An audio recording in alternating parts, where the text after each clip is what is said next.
Magandang araw sa aking mga masugid na tagapakinig at taga-subaybay dito sa ating mga kwento na pwede nating kapulutan ng aral at ibahagi sa iba.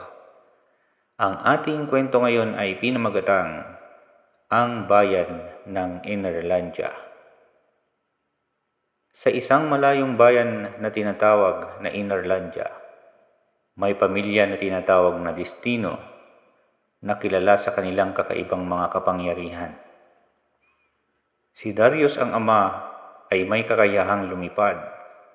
Si Marie ang ina ay may kapangyarihang mapainit at mapalamig ang anumang bagay. Si Alexa ang panganay ay may kakayahang kumilos ng napakabilis.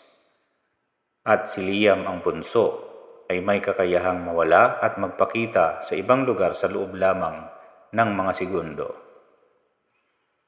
Bawat miyembro ng pamilya Destino ay ginagamit ang kanilang kapangyarihan sa kabutihan.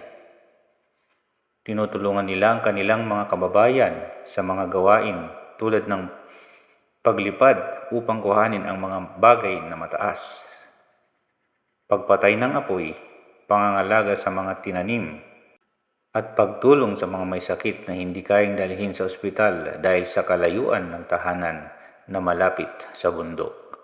Pero may isang araw na may dumating na isang malaking panganib sa Innerlandia, isang malaking dragon na tumutugis sa kanilang lugar.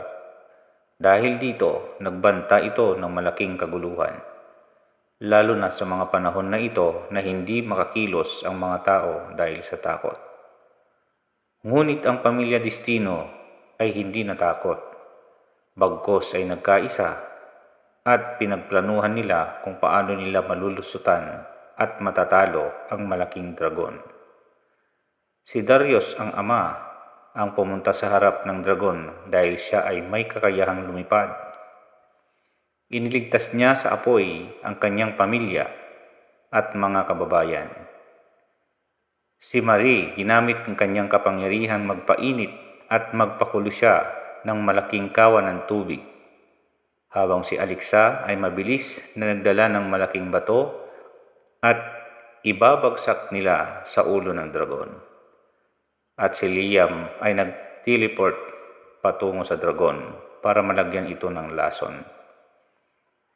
Sa huli, hindi nila sinaktan ang dragon, bagkus ginamit nila ang kanilang mga kapangyarihan upang hindi ito makagawa ng masama. Sila ay nagprotekta hindi lamang sa kanilang sarili, ngunit maging sa kanilang mga kababayan. Sa kanilang matagumpay na paglusob sa dragon, sila ay hindi nakalimutang magpasalamat. Nakita ng lahat na ang tunay na kapangyarihan ay hindi lamang sa pisikal na lakas o kakaibang kakayahan, kundi sa kakayahang magmahal, magmalasakit, at magtanggol sa mga taong mahalaga sa atin. Mula noon, sila ay nagpatuloy na maglingkod at tumulong sa kanilang bayan, at nagpatuloy na mamuhay bilang inspirasyon para sa lahat na ang tunay na kapangyarihan ay nasa puso ng bawat isa, hindi lamang sa mga kakaibang kapangyarihan na mayroon tayo.